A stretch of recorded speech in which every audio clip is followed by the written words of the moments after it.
കാലം എന്തോ കരുതി വച്ചിരിക്കുന്നു, കാത്തിരിക്കുവാൻ ചൊല്ലുന്നു മാനസം. ആട്ടി ഓടിച്ചവർക്കൊക്കെ അകന്നൊന്നിട്ട് ആട്ടുതൊട്ടിലിൽ കൊണ്ടേയിരുത്തിടും. കൂട്ടുകാരാ ക്ഷമിക്കയെന്നോതി നിൻ പാട്ടുമൂളി പലവുരി വാഴ്ത്തിടും.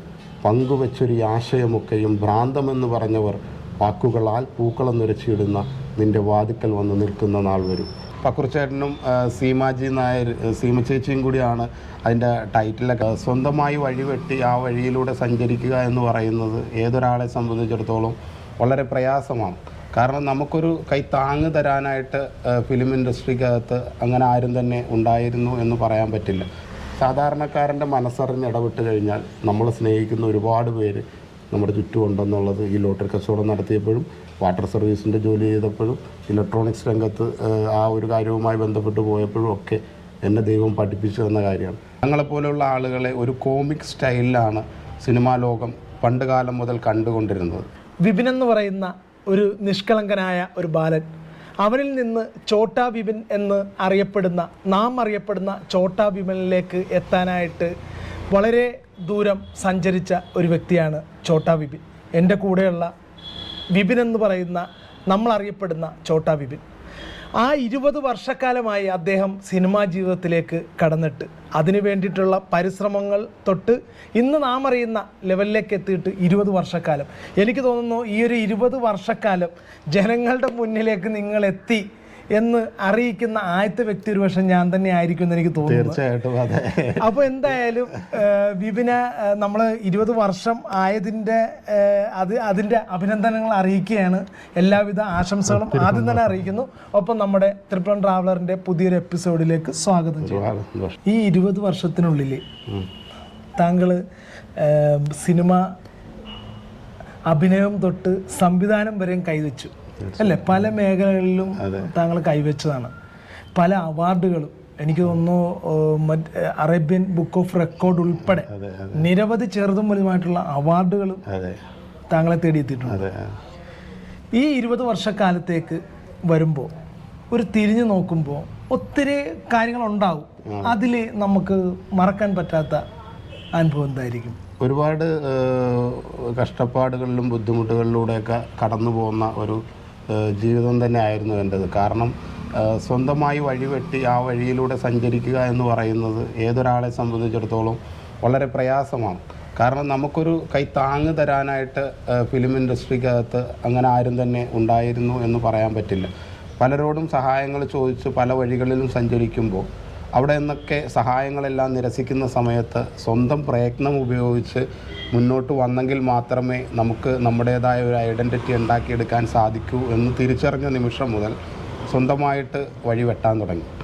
സ്വന്തമായിട്ട് വഴിവെട്ടുക എന്ന് പറയുന്നത് ഞാൻ ഏറ്റവും കൂടുതൽ ആഗ്രഹിക്കുന്നതും ഇപ്പോഴും മുന്നോട്ട് പോകാൻ ആഗ്രഹിക്കുന്നതും അഭിനയ രംഗത്ത് എന്തെങ്കിലും കയ്യൊപ്പ് ചാർത്തുക. അതായത് ഞങ്ങളെപ്പോലെയുള്ള ആളുകളെ ഒരു കോമിക് സ്റ്റൈലിലാണ് സിനിമാ ലോകം പണ്ട് കാലം മുതൽ കണ്ടുകൊണ്ടിരുന്നത്. നമ്മുടെ മലയാളത്തിൽ തന്നെയല്ല, ഇന്ത്യൻ സിനിമയിലും ലോക സിനിമയിലും ഒക്കെ പൊക്കം കുറഞ്ഞവരെ ഒരു കോമാളി കഥാപാത്രങ്ങൾക്ക് വേണ്ടി മാത്രം ഉപയോഗിച്ചിരുന്ന ഒരു കാലഘട്ടം ഉണ്ടായിരുന്നു. അപ്പോൾ ആ മാറ്റം ഞങ്ങളെ വളരെ സീരിയസ് ആയ ഒരു കുടുംബ കഥ പറയുന്ന ചിത്രങ്ങളിലൂടെയൊക്കെ ഞങ്ങളെ അവതരിപ്പിച്ചു കഴിഞ്ഞാൽ സാധാരണക്കാരായ ആളുകൾ അഭിനയിക്കുന്ന പോലെ തന്നെ ഞങ്ങൾക്കും ഞങ്ങളുടെ ജീവിത അനുഭവങ്ങൾ തുറന്നു പറയാൻ കഴിയും എന്ന് എനിക്കൊരു ഉറപ്പുണ്ടായിരുന്നു. ആ ഉറപ്പിൽ നിന്നാണ് ഞാനൊരു സംവിധായകൻ എന്ന നിലയിലേക്ക് ഉയരാനുള്ള കാരണം മറ്റൊരാളോട് പലയിടത്തും കഥ പറയാൻ ചെന്ന് ഞങ്ങളുടെ അനുഭവങ്ങൾ ഒരു സിനിമയാക്കണമെന്നൊക്കെ ആവശ്യപ്പെടുമ്പോൾ ഈ ഫാൻറ്റസി കഥകൾ വരുന്നതല്ലാതെ ഒരിക്കലും സീരിയസ് ആയ കഥകളൊന്നും വന്നില്ല. അപ്പോഴാണ് എനിക്ക് തോന്നിയത് എന്തുകൊണ്ട് നമുക്ക് തന്നെ ഒരു സിനിമ ചെയ്തുകൂടാ. അങ്ങനെയാണ് പൊക്കം കുറഞ്ഞവരുടെ ജീവിതാനുഭവങ്ങൾ കോർത്തിണക്കിക്കൊണ്ട് ഓർക്കളം എന്ന് പറയുന്ന ഒരു സിനിമ ഉണ്ടാക്കിയത്. പുതിയ പ്രോജക്റ്റുകൾ എന്തൊക്കെയാണ്? പുതിയ പ്രോജക്റ്റ് എന്ന് പറയുന്നത് ജിംഹാസ് എന്ന് പറയുന്നൊരു പ്രോജക്റ്റാണ്. അത് നമ്മുടെ സീമാജി നായർ, സീമ ചേച്ചിയുടെയും പക്കുറിച്ചേട്ടൻ്റെയും പേജിലൂടെയാണ് അതിൻ്റെ ടൈറ്റിൽ അനൗൺസ് ചെയ്തത്. അത് അതിൻ്റെ ബാക്ക്ഗ്രൗണ്ട് സ്കോർ തീരാറായി വരുന്നു. അടുത്ത മാസം കഴിയുമെങ്കിൽ അടുത്ത മാസം അവസാനം ഓണത്തിനൊക്കെ അടുക്ക പിടിച്ച് അതിൻ്റെ ഫസ്റ്റ് എപ്പിസോഡ് എന്തായാലും റിലീസ് ചെയ്യും. 3 എപ്പിസോഡുകളാണ് നമ്മൾ ഷൂട്ട് ചെയ്തിരിക്കുന്നത്. അപ്പോൾ ഇപ്പോൾ എത്തി നിൽക്കുന്ന ഒരു പ്രോജക്റ്റ് അതാണ്. ഇപ്പോൾ അത് കഴിഞ്ഞിട്ട് സിനിമയെക്കുറിച്ച് ആലോചിക്കുന്നുണ്ട്. നല്ലൊരു സിനിമ, ഇപ്പോൾ ചെയ്ത സിനിമയേക്കാൾ ഒരുപടി കൂടി മുകളിലുള്ള നല്ലൊരു സിനിമയ്ക്ക് വേണ്ടിയിട്ടുള്ള തയ്യാറെടുപ്പാണ്. അത് വൈകാതെ തന്നെ അതിൻ്റെ ടൈറ്റിലും കാര്യങ്ങളൊക്കെ എനിക്ക് അനൗൺസ് ചെയ്യാൻ കഴിയുമെന്ന് വിചാരിക്കുന്നു. എന്നെ ഏറ്റവും കൂടുതൽ ആകർഷിച്ച സംഭവം എന്താണെന്നറിയാം, നമ്മൾ സാധാരണഗതിക്ക് ഏതെങ്കിലും ഒരു ലേബൽ വന്നു കഴിഞ്ഞാൽ പിന്നെ പഴയ അവസ്ഥയിലേക്ക് പോകാനോ അല്ലെങ്കിൽ പുതുതായിട്ട് മറ്റൊരു മേഖലയിലേക്ക് പോകാനോ ഒന്നും ആരും തുനിയാറില്ല. പ്രത്യേകിച്ച് ഒരു സ്റ്റാറ്റസ് നോക്കുന്ന ഒരു കാലഘട്ടത്തിലാണ്, പ്രത്യേകിച്ച് സിനിമ ഫീൽഡ്. ഗ്ലാമർ ഒരു ലോകത്താണ് മേഖലയിൽ നിൽക്കുന്ന ഒരാളെ സംബന്ധിച്ചിടത്തോളം വേറെ ശരീരം മുഷിയുന്ന പല സാഹചര്യത്തിൽ ഞാൻ കണ്ടിട്ടുണ്ട്. ബിജു ചേട്ടൻ ഒരു പ്രാവശ്യം എനിക്ക് തോന്നുന്നു കടവന്ത്ര ഭാഗത്താണോ, ഞാൻ വിളിക്കാൻ എനിക്ക് പറ്റില്ല, ഞാൻ ബ്ലോക്കിലായിരുന്നു. ലോട്ടറി ആയിട്ട് കണ്ട ഒരു ഇതെനിക്കുണ്ട്. അപ്പോൾ എന്താണ് അതിൻ്റെ അങ്ങനെ ആ പല മേഖലകളൊക്കെ തിരഞ്ഞെടുക്കാൻ? അതായത് ഞാൻ ചെറുപ്പം മുതൽ, അതായത് പഠിച്ചു കഴിഞ്ഞതിന് ശേഷം ഇതുപോലെ എൻ്റെ ഒരു ചേട്ടൻ ഉദയകുമാർ എന്ന് പറഞ്ഞ് വൈക്കത്ത് മറ്റേ വണ്ടിയുടെ പഞ്ചറൊക്കെ ഒട്ടിക്കുന്നൊരു ചേട്ടനുണ്ട്, ഉദയകുമാർ. പുള്ളിയുടെ കൂടെ ടയറിൻ്റെ ജോലികളൊക്കെ ചെയ്യാൻ വേണ്ടിയിട്ട് ഒരു 1.5 വർഷക്കാലം അവിടുത്തെ ടയർ കടയിൽ പഞ്ചർ ഒട്ടിക്കുന്ന ഒരാളായിട്ട് ജോലിയിൽ വന്നിട്ടുണ്ട്. അന്ന് അതൊക്കെ വലിയ പത്രവാർത്തയൊക്കെ വന്നൊരു സംഭവമാണ്. അതിനുശേഷം പിന്നീട് കുറേ കാലം കഴിഞ്ഞ് വാട്ടർ സർവീസിൻ്റെ ജോലിക്ക് വേണ്ടിയിട്ട് ഉദയനാപുരത്ത് ഉള്ള വാട്ടർ സർവീസ് നടത്തുന്നിടത്ത് ഞാൻ ജോലിക്ക് നിന്നിട്ടുണ്ട്. അതിനുശേഷം ഇലക്ട്രോണിക്സ് കടയിൽ TV റേഡിയോ മെക്കാനിസം ചെയ്യാനായിട്ട് നിന്നിട്ടുണ്ട്. അപ്പോൾ ഏത് മേഖലകളിലൂടെയും കടന്നു പോവുകയും അത് എനിക്ക് ചെയ്യാൻ കഴിയും എന്നുള്ളത് കൊണ്ട് തന്നെ ആ ഒരു ആത്മവിശ്വാസത്തോടു കൂടി തന്നെ മുന്നോട്ട് പോകാറുണ്ട്. ഇപ്പോൾ ഈ അടുത്ത നാളിൽ ഏകദേശം ഒരു 6 മാസക്കാലത്തോളം ലോട്ടറി ആയിട്ട് ഞാൻ എറണാകുളത്ത് എല്ലാവർക്കും തന്നെ അറിയാം. കാരണം കടവന്ത്രയിൽ ഇറങ്ങിയിട്ട് നമ്മുടെ ഗാന്ധിനഗർ ഭാഗം മൊത്തം ഉള്ള ആളുകൾക്ക് എല്ലാവരും ഒരുമായിട്ട് പരിചയമാണ്. അപ്പോൾ ലോട്ടറി ടിക്കറ്റുമായിട്ട് ഈ യാത്ര ചെയ്തു എന്ന് പറയുന്നത് കുറേ അനുഭവങ്ങൾ തേടിയുള്ള യാത്രയായിരുന്നു. കാരണം എനിക്കതോടൊപ്പം വരുമാനം കിട്ടുമ്പോഴും ഞാൻ കുറേ മനുഷ്യരെ പരിചയപ്പെടുകയും സാധാരണക്കാരായ, നമ്മൾ അറിയാമല്ലോ ലോട്ടറി ടിക്കറ്റ് എന്ന് പറയുമ്പോൾ സാധാരണക്കാരുടെ ഇടയിലൂടെയുള്ള യാത്രയും അത് ശരിക്കും ഒരുപാട് അനുഭവങ്ങൾ സമ്മാനിച്ച് കടന്നുപോയ ഒരു ജീവിതയാത്ര തന്നെയായിരുന്നു. കാരണം ഇന്നും ആ സൗഹൃദങ്ങൾ, അവരെ പോണ വഴിക്കുള്ള സാധാരണക്കാരായ ആളുകൾ എന്നെ വിളിക്കും. കുറേ പേരുടെ കയ്യിൽ നമ്പറുണ്ട്, അവർ വിളിച്ചിട്ട് എൻ്റെ വിശേഷങ്ങൾ അന്വേഷിക്കാറുണ്ട്. ഈ കടന്നുപോയ വഴി എന്ന് പറയുമ്പോൾ മൻസൂർ മനസ്സിലാക്കേണ്ട ഒരു കാര്യം, നമ്മളെപ്പോഴും സാധാരണക്കാരുടെ മനസ്സിനെ ഒന്ന് പഠിക്കേണ്ടതുണ്ട്. കാരണം നമ്മൾ ഹൃദയത്തോടു കൂടി, ഞങ്ങളെപ്പോലെ ഭിന്നശേഷിക്കാരായ ആളുകളെ ഏറ്റവും വലിയ രീതിയിൽ ഹൃദയത്തോടു കൂടി ചേർത്ത് വയ്ക്കുന്നത് സാധാരണക്കാരാണ്. കാരണം ഈ ലോട്ടറി ടിക്കറ്റുമായിട്ട് ഓരോരുത്തരുടെ മുന്നിലേക്ക് ചെല്ലുമ്പോൾ ഒരു ടിക്കറ്റിന് 40 രൂപയെ വിലയുള്ളൂ. പക്ഷേ ഈ 40 രൂപയുടെ ടിക്കറ്റ് എന്നോട് എടുത്തിട്ട് ചിലർ എനിക്ക് 60 രൂപ തരും, ചിലർ 50 രൂപ തരും. എന്നിട്ട് ബാക്കി മോൻ കഴിച്ചോളാൻ പറയും. ഇപ്പോൾ എനിക്ക് ഏറ്റവും കൂടുതൽ സന്തോഷം തോന്നുന്നൊരു കാര്യമെന്ന് പറഞ്ഞാൽ ഈ യാത്രയിൽ ഞാനൊരാളെ പരിചയപ്പെട്ടു. ജാജി എന്നാണ് പുള്ളിയുടെ പേര്, ജാജി. അദ്ദേഹം ഇവിടെ ഒരു മറ്റേ ടൂൾസിൻ്റെ കട നടത്തുന്ന, വാടകയ്ക്ക് ടൂൾസിൻ്റെ കട നടത്തുന്ന ചേട്ടനാണ്. അപ്പോൾ പുള്ളിക്കാരൻ എല്ലാ ദിവസവും എന്നോട് 12ഉം 24ഉം ടിക്കറ്റ് വീതമൊക്കെ എന്നോട് എടുത്തിട്ട് അദ്ദേഹം എനിക്ക് പൈസ തരും. മിക്ക ദിവസവും എനിക്ക് ചായ കുടിക്കാനെന്നും പറഞ്ഞൊരു പൈസ പുള്ളി തരാറുണ്ട്.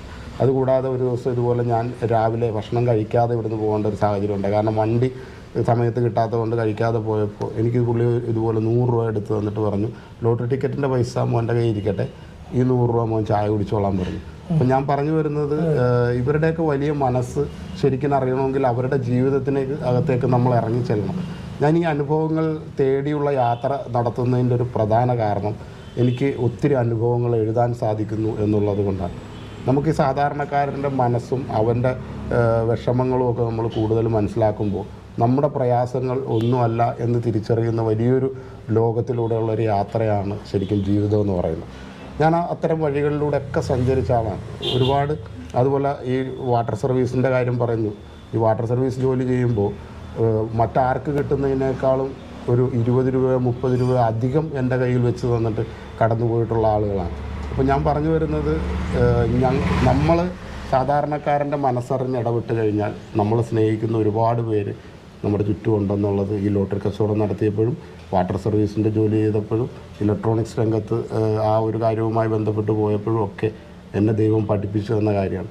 അതുകൊണ്ടാണ് അനുഭവങ്ങളെ ചേർത്ത് പിടിക്കാൻ ഇന്നും ഞാൻ തയ്യാറാകുന്നത്. ദൈവം ആ അനുഭവങ്ങളിൽ നിന്ന് ഒരുപാട് പാഠങ്ങൾ എനിക്ക് പറഞ്ഞു തരാറുണ്ട്. ഒരു കാര്യം പറയാനുള്ളത് നമ്മുടെ കുട്ടികളോടാണ്. കാരണം പുതിയ തലമുറയിൽപ്പെട്ട കുട്ടികൾ ഈ കലാരംഗത്തൊക്കെ കടന്നു വരുമ്പോൾ എവിടെയൊക്കെയോ അവർക്ക് കുറേ പാളിച്ചകൾ സംഭവിക്കാറുണ്ട്. അതായത് അവരുടെ ജീവിതയാത്രയിൽ മുന്നോട്ട് പോകാൻ പ്രയാസപ്പെടുന്ന കുറേ കാര്യങ്ങൾ, അനുഭവങ്ങൾ കൊണ്ടാണ്. അവർക്ക് വേണ്ടിയിട്ട് ഞാനൊരു ചെറിയൊരു കവിത പറയാൻ ആഗ്രഹിക്കുകയാണ്. കാലം എന്തോ കരുതി വച്ചിരിക്കുന്നു, കാത്തിരിക്കുവാൻ ചൊല്ലുന്നു മാനസം. ആട്ടി ഓടിച്ചവർക്കൊക്കെ അകന്നൊന്നിട്ട് ആട്ടുതൊട്ടിലിൽ കൊണ്ടേയിരുത്തിടും. കൂട്ടുകാരാ ക്ഷമിക്കയെന്നോതി നിൻ പാട്ടുമൂളി പലവുരി വാഴ്ത്തിടും. പങ്കുവച്ചൊരു ആശയമൊക്കെയും ഭ്രാന്തമെന്ന് പറഞ്ഞവർ വാക്കുകളാൽ പൂക്കളം നിറച്ചിടുന്ന നിൻ്റെ വാതിക്കൽ വന്ന് നിൽക്കുന്ന നാൾ വരും. കാറ്റ് ചൊല്ലുന്നു കാതോരം എഴുതും. ആ കവിതയെ നിങ്ങളൊന്ന് ഈ കവിത ഒരു പല ആവർത്തി ഒന്ന് കേട്ടു നോക്കുക.